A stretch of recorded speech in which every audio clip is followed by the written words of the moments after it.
The Bible records some of the most heavily fortified cities in ancient history. They controlled trade, armies, and entire territories.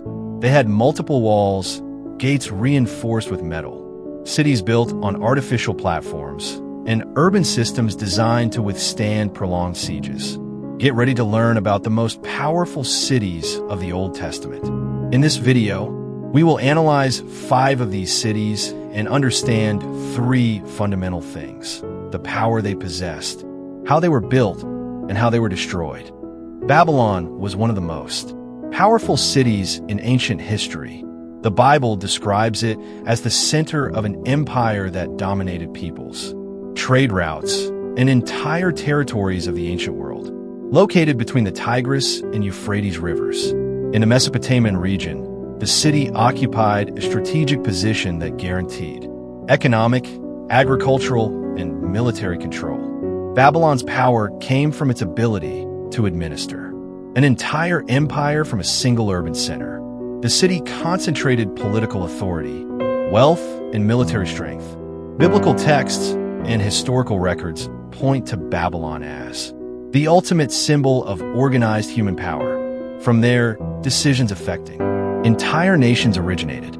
The city's scale, population, and infrastructure placed Babylon far ahead of any other urban center of the time.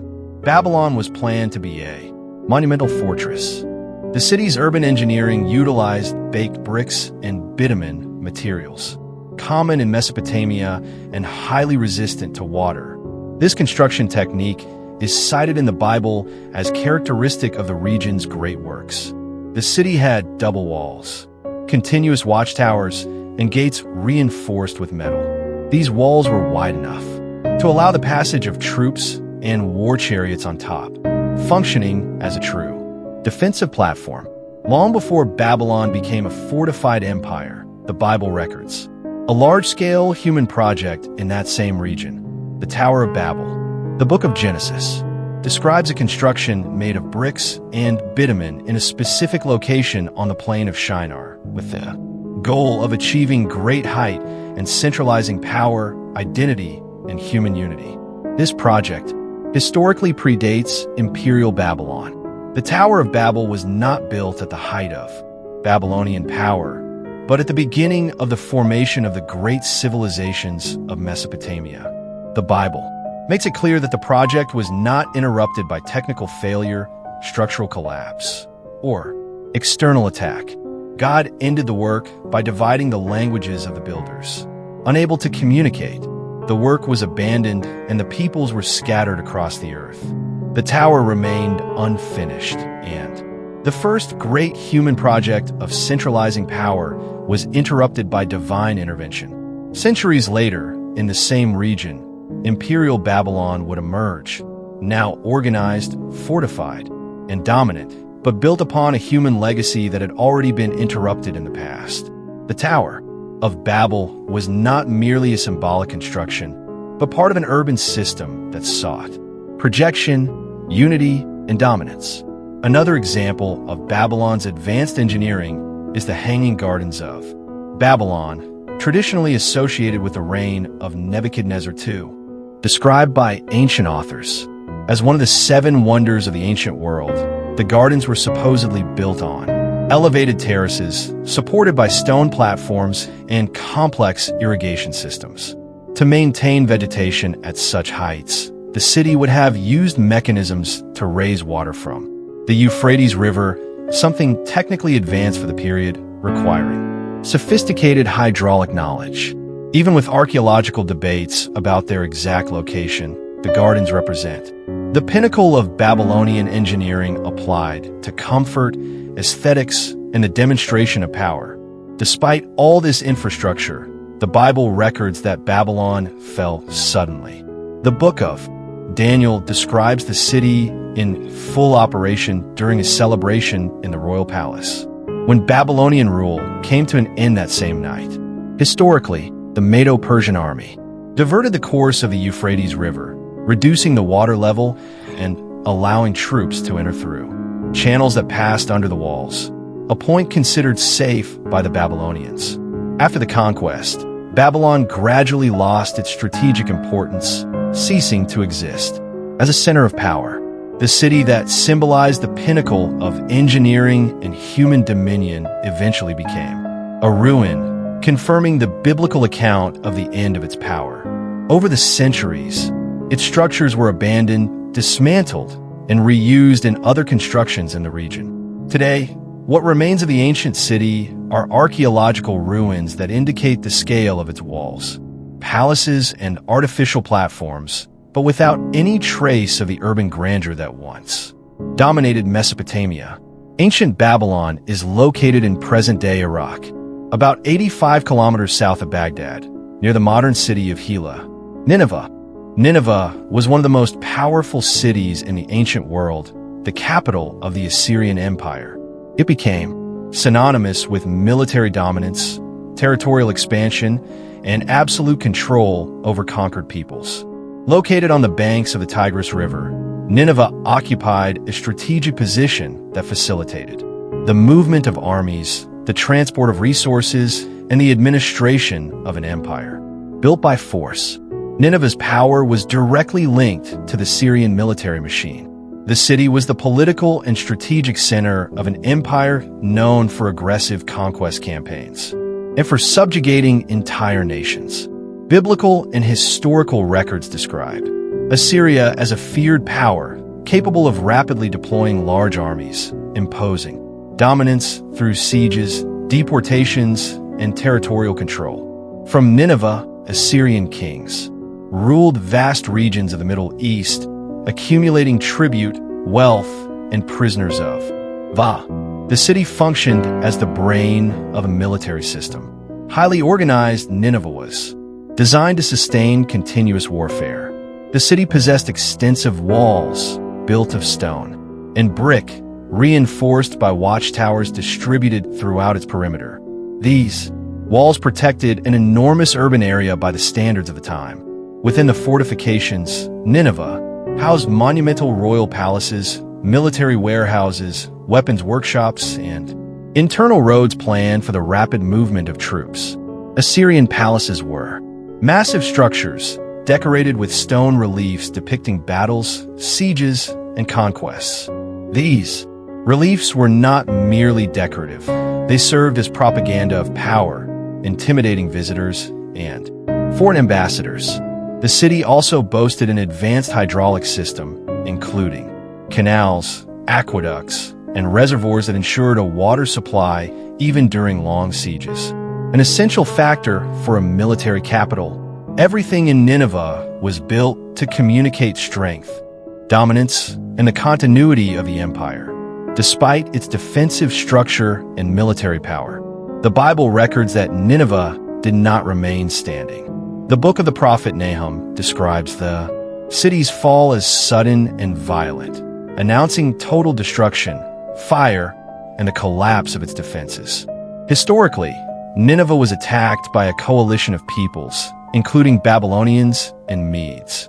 After a prolonged siege, the city was invaded and destroyed around the 6th century BC. Ancient accounts indicate that parts of the walls gave way, possibly due to flooding of the Tigris River, facilitating the invasion. The attack resulted in widespread fires, the collapse of administrative structures, and a complete abandonment of the city. Unlike other capitals that were rebuilt, Nineveh never again became a center of power. Its destruction was so complete that its exact location was lost for centuries. After its destruction, Nineveh was buried by time. Its ruins remained hidden until they were rediscovered by modern archaeological excavations. Today, the site of ancient Nineveh is near the modern city of Mosul, in northern Iraq, on the banks of the Tigris River. What remains are fragments of walls, palace foundations, and reliefs preserved in museums, vestiges of a city that was once the center of the greatest empire of its time. Jericho is one of the oldest cities in human history. Located in the Jordan Valley, in a strategic region near the access routes to the land of Canaan, it functioned as a key point of territorial control. Its geographical location transformed Jericho into a fortress city designed to prevent any enemy advance into the interior of the region. Jericho's power lay not in territorial expansion, but in its ability to blockade. Whoever controlled Jericho controlled the entrance to Canaan. Therefore, the city was built and maintained as a defensive fortress, with a total focus on resistance and protection. The biblical text itself records that Jericho was specifically designed to withstand attacks. Archaeological excavations reveal an advanced defensive system for the time, composed of thick walls, tiered structures, retaining walls, and watchtowers. The base of the walls was made of stone with upper layers of mud bricks, creating a high barrier that was difficult to climb or breach. The city was compact with dense constructions, which facilitated internal defense and hindered the advance of invaders even after a possible partial invasion. From a human perspective, Jericho was considered safe and resilient. The Bible makes it clear that Jericho did not fall due to traditional military strategy. There was no use of battering rams, ladders, or prolonged siege. The city's fall was due to God's direct intervention. The book of Joshua describes how, after days of marching around the city, following specific instructions given by God, the walls suddenly collapsed, allowing for the immediate capture of the city. The biblical text explicitly attributes the victory to the Lord, making it clear that the strategy was not human. The collapse was not natural. The conquest was not military, but a victory granted by God. The fall of the walls was the visible sign of this supernatural intervention, marking Jericho as a unique case among the fortified cities of the ancient world. The ruins of ancient Jericho are located in the Jordan Valley, in present-day Cisjordan, near the modern city of Jericho. The archaeological site preserves vestiges of walls, towers, and defensive structures that confirm the city's antiquity and its strategic function. Today, Jericho is studied both as a landmark of early urban engineering and as one of the clearest episodes of divine intervention recorded in the Bible. Tyre was one of the most powerful cities in the ancient world. Located on the Mediterranean coast, it stood out not as a land power, but as a maritime power. The city controlled maritime trade routes, strategic ports, and the flow of goods between the Middle East, North Africa, and ancient Europe. Tyre's power came from international trade and its dominance of the seas. The city was the main center of the Phoenicians, a people known for their naval skill, shipbuilding, and commercial expansion. Tyre accumulated enormous wealth through the trade of metals, textiles, wood, purple dye, and luxury goods. The Bible describes Tyre as a rich, influential city, proud of its strategic position. Kings, merchants, and nations depended directly on its maritime routes. Unlike other fortified land cities, Tyre believed it was protected by the sea itself. Tyre possessed a unique characteristic. It was composed of two parts, continental Tyre on the coast and insular Tyre built on a rocky island about 800 meters from the shore. This configuration made the city extremely difficult to conquer. The island portion was surrounded by high walls rising directly from the sea. Land attacks were futile against this structure. The city depended on its naval fleet for supplies and defense. Tyre's ports were technically advanced, designed to protect ships from storms and enemy attacks. Port engineering allowed for precise control of vessel entry and exit. From a defensive standpoint, Tyre was considered virtually impregnable. The Bible records that Tyre would not remain standing.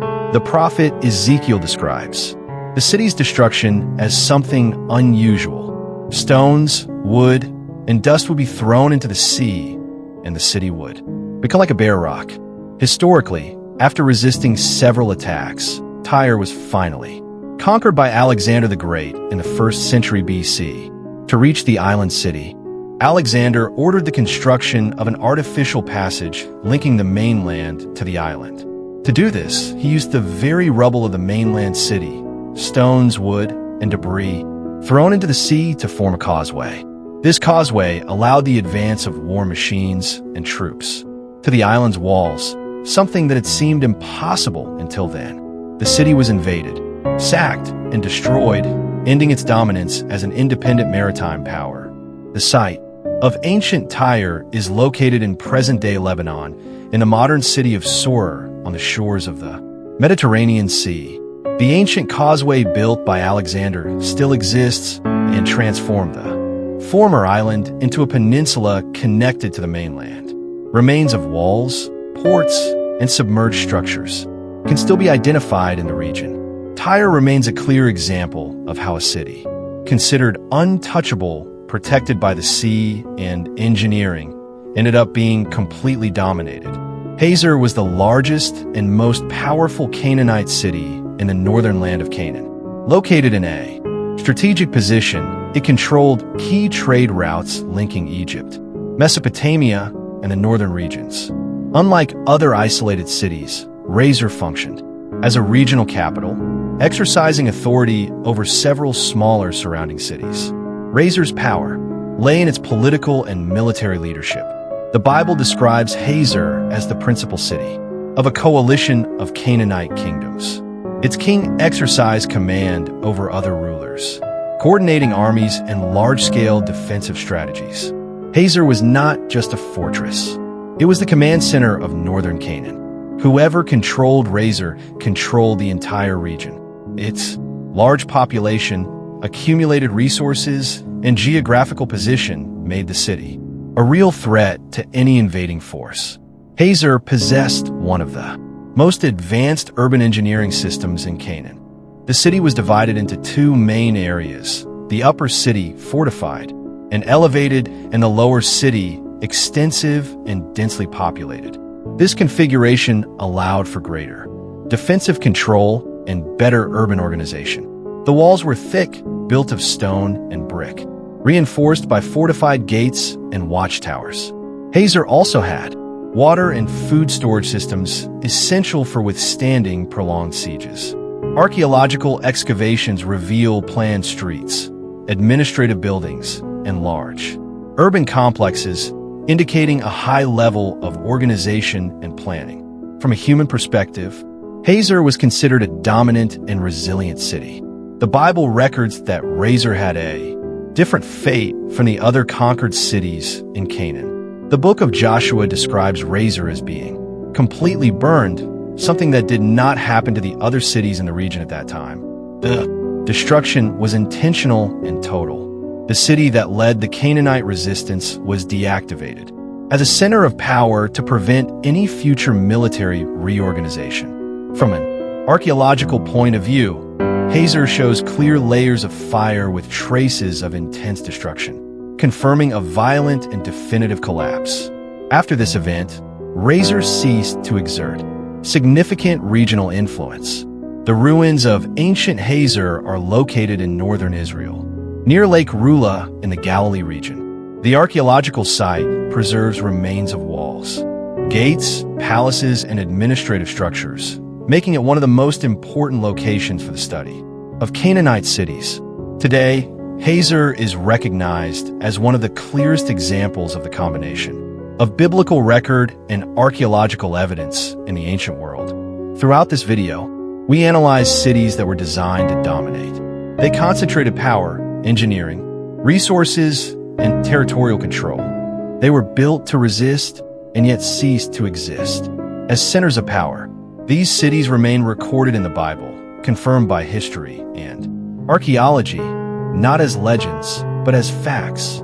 If you want to continue following biblical analyses focusing on history, engineering, and real context, subscribe to the channel.